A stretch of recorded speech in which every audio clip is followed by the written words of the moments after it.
Hello guys, स्वागत है आपका एक बार फिर से A to Z health tips review channel में। सो गाइस, एक बार फिर से आप लोग के सामने एक नया रिव्यू यानी नए मेडिसिन या सिरप का रिव्यू, उसकी जानकारी के बारे में आपके सामने लेकर आए हैं। काइलेक्टिन फोर्ट सिरप, इसके बारे में आप सबको सारी जानकारी देंगे कि किस चीज में यूज किया जाता है, कब यूज किया जाता है, कैसे यूज किया जाता है, क्या डोजेज है और किनको यूज करना चाहिए, नहीं यूज है, जो भी साइड इफेक्ट वगैरह है सब कुछ बताएंगे आप लोग को इस चीज के बारे में। तो आप लोग बने रहिए मेरे वीडियो के साथ। और तो शुरू करते हैं इस बारे में कि क्या क्या इसमें क्या क्या सब कुछ है, क्या फायदेमंद है क्या नहीं फायदेमंद है। सबसे बड़ी बात इसमें कि क्या क्या पड़ा हुआ है। सबसे पहला है साइप्रोहेप्टेडाइन HCl 2 mg। ये क्या है इसके बारे में हम आपको बताते हैं। ये क्या है साइप्रोहेप्टेडाइन जो है, साइप्रोहेप्टेडाइन का काम ये होता है कि भूख बढ़ाने का काम आता है। इसे आपको जैसे बच्चों में देखा जाता है या वयस्क में देखा जाता है, जो बड़ों में होता है उनमें क्या होता है कि भूख नहीं लगता है, कोई प्रॉब्लम हो जाती है, यानी शरीर में कोई ना कोई इन्फेक्शन या इन्फ्लामेशन जो हो जाती है, उस वजह से भूख नहीं लगता है।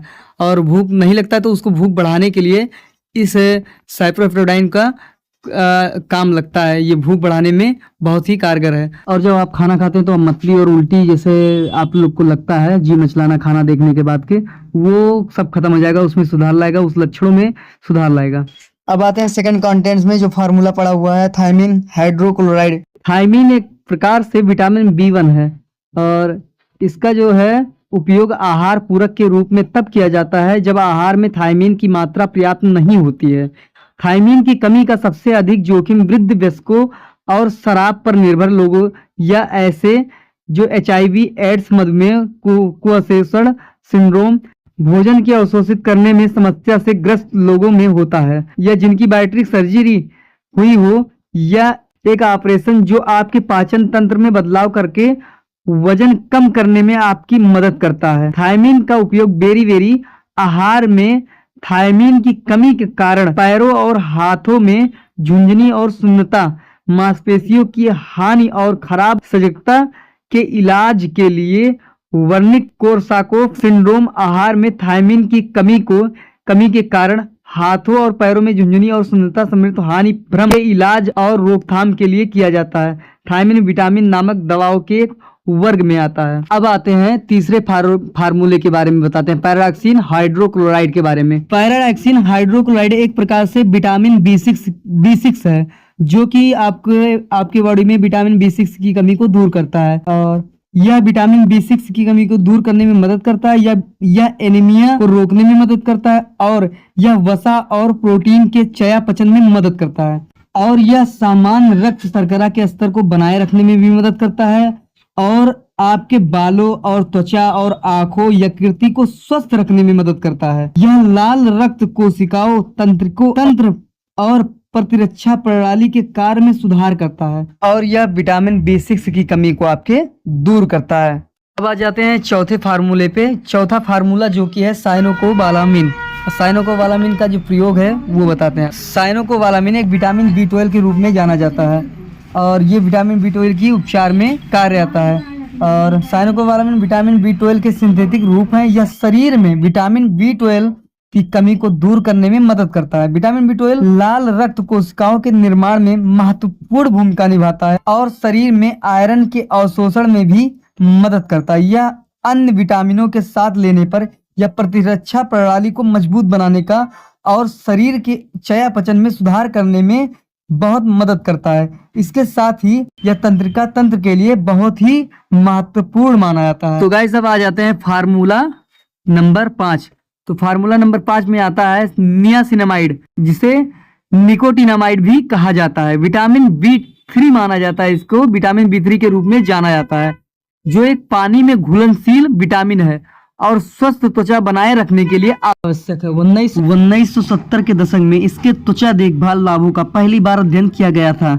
यह लोकप्रिय घटक त्वचा देखभाल के कई प्रकार के फार्मूलों में पाया जा सकता है, जिसमें सेरावी के कई क्लींजर और eye cream, facial serum, facial moisturiser और सन स्क्रीन शामिल हैं। दैनिक त्वचा देखभाल के दिनचर्या के हिस्से के रूप में उपयोग किए जाने पर नियासिनामाइड त्वचा को शांत करने और ट्रांस एपिडर्मल जल हानि को कम करने, त्वचा की सबसे ऊपरी परत में जल योजन बढ़ाने में मदद कर सकता है। यह नियासिनामाइड को उन लोगों के लिए एक लाभकारी त्वचा देखभाल घटक जो हाइड्रेटेड, चिकनी और एक समान रंगत वाली त्वचा चाहते हैं, उनके लिए नियासिनामाइड बहुत ही कारगर साबित हो सकता है। इसलिए नियासिनामाइड बहुत ही माना जाता है। तो अब आ जाते हैं छठवें फार्मूले के बारे में, जो कि छठवां फार्मूला पड़ा हुआ है डीपेंथानॉल। डीपेंथानॉल जिसे प्रो विटामिन B5 के रूप में माना जाता है, शरीर में पैंटोथेनिक एसिड में परिवर्तित हो जाता है। यह विटामिन B5 कोएंजाइम का एक हिस्सा है और ऊर्जा चयापचय में महत्वपूर्ण भूमिका निभाता है। इसका काम वही है सेम जैसे मिथाइकोबालामिन, नियासिनामाइड, विटामिन B6, वो सेम उसी प्रकार के इसमें भी कुछ प्रोविटामिन पाए जाते हैं। जो विटामिन का मिनरल होता है सेम वही काम करता है, जो B12 में आपने देखा, जो B3 में देखा आपने, जो B6 में देखा आपने, सेम वही कारगर इसमें भी कुछ हद तक कार्य करते हैं। डीपेंथानॉल एक मॉइस्चराइजर के रूप में कार्य करके और त्वचा की बाधा कार्य क्षमता में सुधार करके त्वचा की स्थिति में सुधार करने के लिए जाना जाता है। बस तो अब चलते हैं अपने सातवें जो फार्मूला पड़ा है, सातवां फार्मूला जिंक सल्फेट मोनोहाइड्रेट। इसके बारे में जानते हैं ये किस काम में उपयोग आता है। जिंक सल्फेट मोनोहाइड्रेट मूलतः एक आहार अनुपूरक है, यानी आहार का पूरक है। यह जिंक प्रदान करके काम करता है, जो एक आवश्यक खनिज है और प्रतिरक्षा कार्य, प्रोटीन संश्लेषण और घाव भरने में बहुत सहायक होता है। यह डीएनए संश्लेषण, कोशिका विभाजन और उत्तक मरम्मत में शामिल विभिन्न एंजाइमों के लिए एक सहायक कारक के रूप में कार्य करता है। जिंक सल्फेट मोनोहाइड्रेट वयस्कों के साथ साथ बच्चों के भी इस्तेमाल के लिए उपयुक्त किया जाता है और यह विकास, प्रतिरक्षा कार्य और घाव भरने में सहायता करता है और मुहासे और एक्जिमा जैसी त्वचा संबंधी समस्याओं में भी मदद करता है। इसके अतिरिक्त विटामिन C के साथ मिलकर यह सर्दी, फ्लू, संक्रमण और जलन, फ्रैक्चर और जिंक, आयरन तथा विटामिन C और D की कमी के इलाज में मदद करता है। और इसके सिरप में बेस कलर जो फ्लेवर्ड मिलाया होता है, फ्लेवर्ड कलर जो होता है वो कैरामेल पड़ा होता है, ताकि अच्छा लगे, ताकि बच्चे भी आसानी से पी लें और कोई दिक्कत उनको ना हो। और इसका डोज आपका सुबह शाम 2 टाइम का इसका डोज होता है। 2 ढक्कन, इसी ढक्कन से अगर लेंगे तो 2 ढक्कन हो जाता है, कम से कम 2 ढक्कन इसी ढक्कन से लेंगे तो। और गैपिंग की बात करें तो कम से कम 4 से 6 घंटा गैप होना चाहिए इस डोज को लेने के लिए, और ज़्यादा ये डोज नहीं लेना चाहिए। इसकी लत नहीं लगानी चाहिए। लत लगा लेंगे तो बहुत सारे दुष्प्रभाव हैं जो आपके लीवर को दिक्कत कर देंगे, आपके आंत को दिक्कत कर देंगे, इसलिए इसका ज़्यादा उपयोग ना करें।